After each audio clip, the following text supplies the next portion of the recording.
ఇంట్లో 0 to 16 years లోపు పిల్లలు ఉన్నారా? అయితే ఇది మీకోసమే.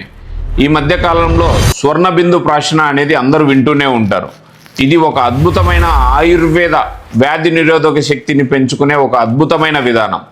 దీనిలో బంగారాన్ని భస్మం చేసి తేనె, నెయ్యి, జ్ఞాపక శక్తిని పెంచే వచ, బ్రాహ్మి, శంఖపుష్పి లాంటి ఔషధాలను కలిపి బిందువుల రూపంలో తయారు చేస్తారు. ఇది ఎవరికి ఇస్తారు అంటే 0 నుంచి 16 సంవత్సరంల లోపు ఉన్న పిల్లలకి.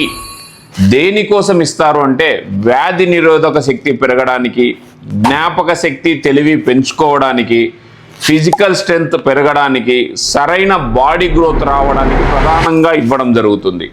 అలాగే ఇది ఎప్పుడు ఇవ్వాలి అంటే ప్రతి నెల పుష్యమి నక్షత్రం రోజున పొద్దున్నే పడగడుపున ఇస్తే చాలా మంచిగా పనిచేస్తుంది. 0 నుంచి 16 సంవత్సరంల లోపు పిల్లలున్న తల్లిదండ్రులకు షేర్ చేయండి, వారికి ఉపయోగపడుతుంది.